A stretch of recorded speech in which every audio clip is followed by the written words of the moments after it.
저는 열혈교포사제 서종은 다니엘 신부입니다. 오늘 우리 성모님에 대해서 한번 얘기 나눌까 했습니다. 특히 많은 분들이 천주교 신자들을 봤을 때 우리가 성모님에 대한 그 신앙심, 이것에 대해 좀 오해가 있는 것 같아요. 그래서 제가 5가지 오해를 정리해 봤는데요. 이것을 한번 어떻게 설명을 할까 합니다. 제가 그래서 준비했는데, 첫째로 가톨릭 신자들은 성모님을 예배한다는 오해. 둘째, 신자들이 성모님한테만 기도하면 그 소원이 다 이루어진다. 아니면 셋, 성모님께서는 그냥 사람이다. 아니면 넷, 성모님이 신이다. 반대로. 그리고 마지막으로는 성모님은 하느님의 어머니라고 부를 수도 있지만 근데 삼위일체랑 관계는 아예 없다. 그래서 이 5가지 지금 우리가 토론을 한다면 한번 제가 설명을 하고자 합니다. 오케이. 그러면 첫째로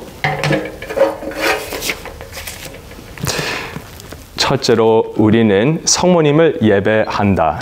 이 오해를 어떻게 풀입니까? 우리가 성경을 잘 유지하면서 우리 다른 가톨릭 신자 아닌 분들, 신자분들을 잘 설득하려고 예수님의 말씀 유지하고 하느님의 성령을 통해 여기서 받은 은총으로 더 설명하고자 합니다. 성모님에 대해서 우리는 알고 싶으면 루카 복음 말씀을 잘 공부하는 게 좋거든요. 루카 제자는 이 역사적으로 관심이 많으셨어요. 그래서 예수님의 삶이 초기에 어떻게 되는지 그것을 잘 기록해 놓으셨거든요. 의사 선생님이시면서 그리스어도 열심히 하셨고 정말 논리적으로 생각하셨기 때문에 성모님에 대한 이 설명이 자세히 나옵니다. 그리고 여기 보시면 루카 1장 46절부터 이 성모님의 노래라고 이 시 같은 게 나와요. 근데 이것을 들어보시면 솔직하게 그 진리가 나옵니다. 그러자 마리아가 말하였다. 내 영혼이 주님을 찬송하고 내 마음이 나의 구원자 하느님 안에서 기뻐 뛰니.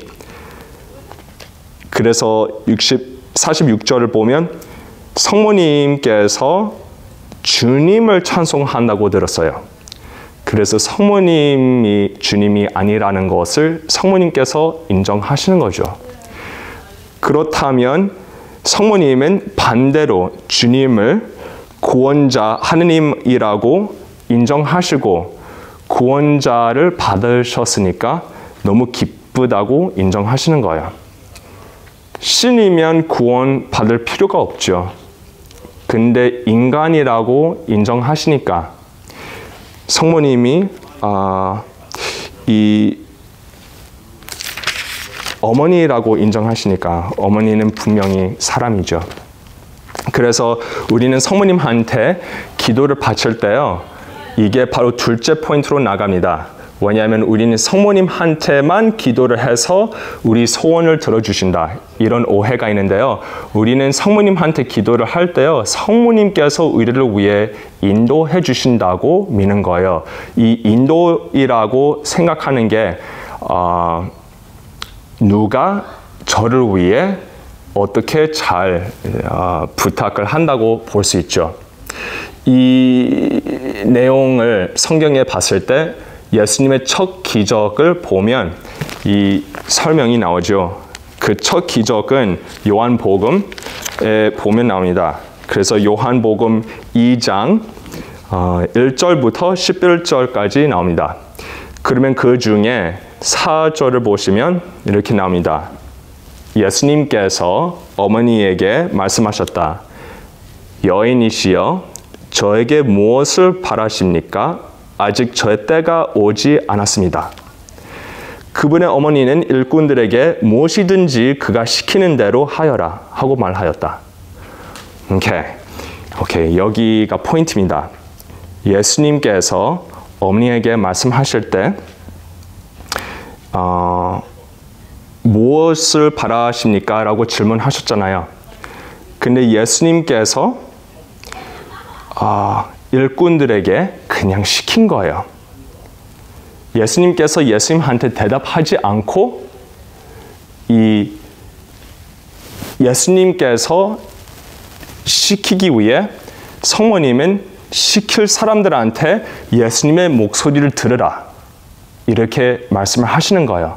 그래서 이렇게 인도를 할 때 우리는 예수님한테 뭘 청한다고 생각할 때 성모님께서 우리의 그 소원을 예수님한테 이렇게 잘 전달해라 이렇게 생각할 수도 있지만 근데 오히려 여기 생각해 보면 반대도 될 수 있어요.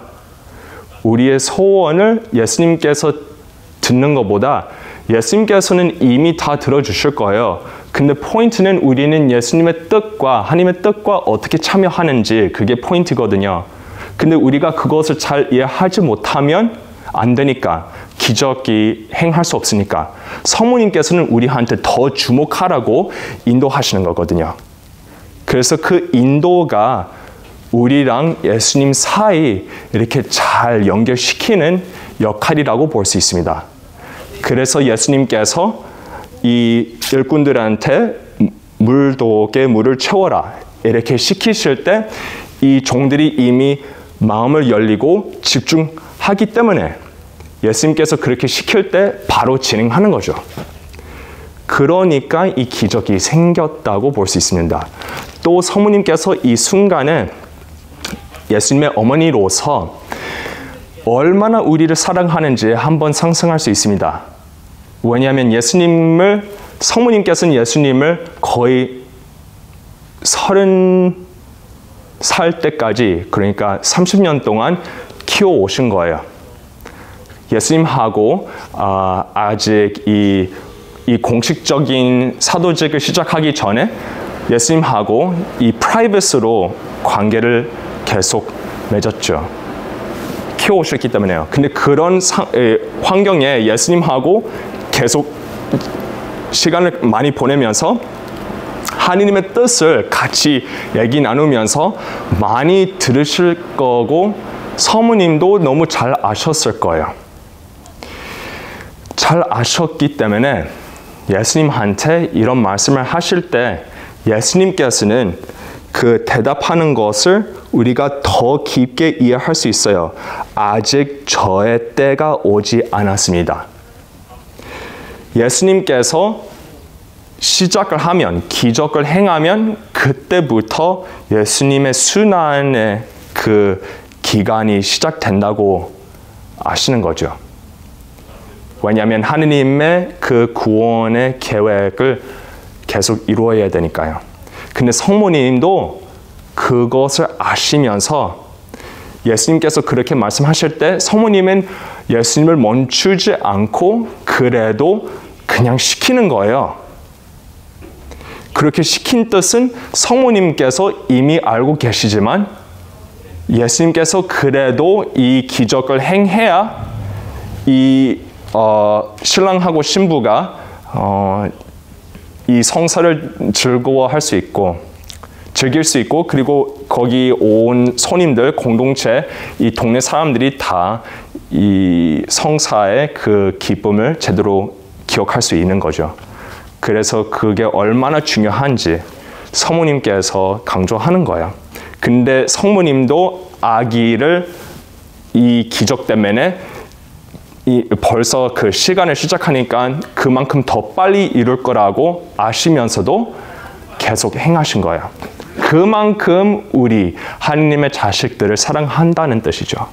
세 번째, 그러면 다음 이제 세 번째, 성모님은 그냥 인간이라고 어떤 사람들이 오해할 수 있어요. 근데 그렇다면 우리는 성모님과 성 엘리자벳 그 관계를 우리가 더 다시 복습하면 이것도 풀릴 수 있어요.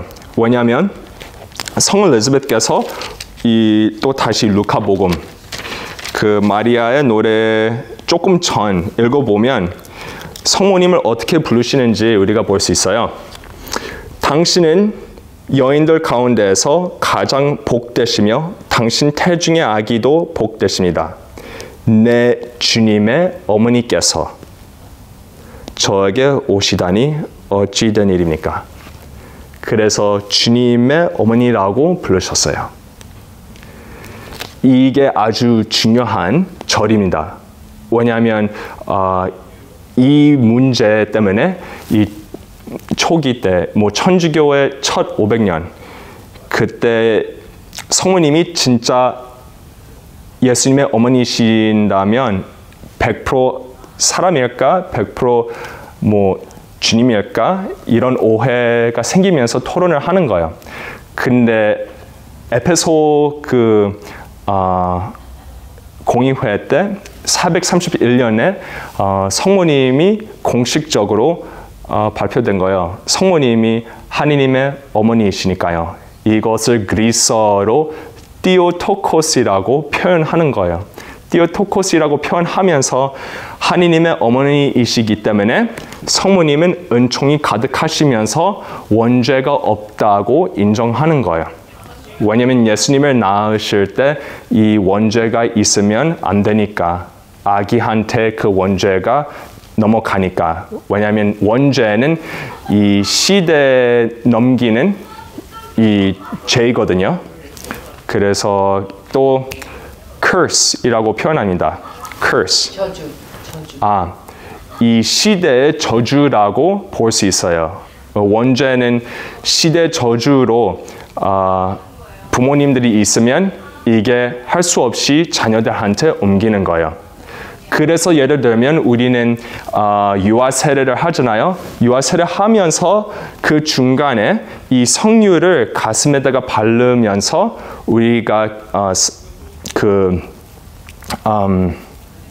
구마 기도도 합니다. 그래서 옛 시간에 구마 기도하면서 그 원죄에 있는 저주를 다 없애버리는 거거든요. 되게 중요해요. 이제 우리 또 그리고요. 우리 갈라티아 보시면 갈라티아 4장 4절 한 번 더 이 증언이 나와요. 그래서 때가 차자 하느님께서 당신의 아드님을 보내시어 여인에게서 태어나 율법 아래 놓이게 하셨습니다. 하느님께서 당신의 아드님, 그래서 하느님의 아드님을 보내시어 여인을 통해 이 세상에 온 거예요. 그래서 성모님은 그냥 사람이 아닌 거죠. 근데 반대로 신이 아니라고 우리 이미 그것도 풀렸죠. 이 마지막 부분, 성모님께서 삼위일체와 관계가 없다는 것을 풀리기 위해 이제 우리는 루카복음 1장 38절에 보면 됩니다. 그래서 마리아가 말하였습니다. 보십시오. 저는 주님의 종입니다. 말씀하신 대로 저에게 이루어지기를 바랍니다. 그러자 천사는 마리아에게서 떠나갔다. 그래서 말씀하신 대로 저에게 이루어지기를 바랍니다. 말씀하신 게 어디부터 생겼을까요? 그래서 주님의 종이라고 인정하실 때 이 종의 뜻은 하느님의 뜻에 순명한다는 뜻이 있습니다. 근데 하느님의 뜻에 순명한다면 하느님의 뜻은 천국부터 세상한테 이 연결되는 게 예수님을 통해 연결이 되는 것이고 그 연결은 창조주 하느님 우리 아버지 또 예수님과 이렇게 참여하는 것이고 성모님은 그 참여의 계획 안에 포함된 거죠. 성모님은 그 계획 안에 이렇게 참여하면서 성령한테 받은 이 은총으로 은총이 가득한 거죠. 그래서 여기에 이 주님의 종이라고 인정하시면서 말씀하신 대로 이루어졌다고 볼 때 이게 거룩한 지혜라고 이해할 수 있는 거예요. 그렇다면 말씀이 사람이 됐다는 그 뜻이 예수님이 성모님을 통해 이 세상에 나타나셨다. 하나님의 뜻이 예수님이 이 세상에 나타나셨다는 뜻이죠. 그래서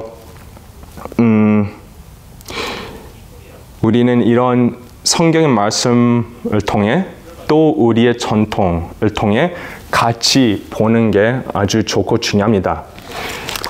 이 에베소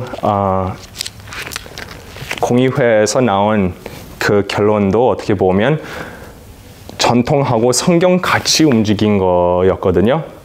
그래서 그 시대 신학자, 주교님들 이 토론하다가 결정한 것을 조심히 이렇게 결정하면서 그 시대에 있었던 토론도 잘 풀리기 위해 이런 결론이 나온 거거든요. 그래서 어떤 사람들이 그 시대에도 성모님은 예수님의 어머니 아니다, 아니면 그냥 신이다, 아니면 정말 그냥 사람이다, 이런 오해 많이 있었어요. 그래서 여러분도 이 오해를 잘 풀지 못하시면 그때도 그랬다고 이해하시면서 천천히 계속 풀리도록 노력합시다. 그래서 우리는 이렇게 마무리합니다. 성모님에 대해서 계속 공부하시는 게 좋고요. 10월에는 물론 이 묵주기도 성월이니까요. 우리는 묵주기도도 되게 간절히 계속 매일 할 수 있는 도전 하시면 좋고요. 그렇게 기도를 하면서 공부를 하시면 신앙심이 생기니까요. 이 공부할 때도 성령께서 우리가 뭔가 새롭게 볼 수 있는 그 지혜를 주십니다. 여러분, 오늘도 너무 감사했습니다. 다음도 뵙겠습니다.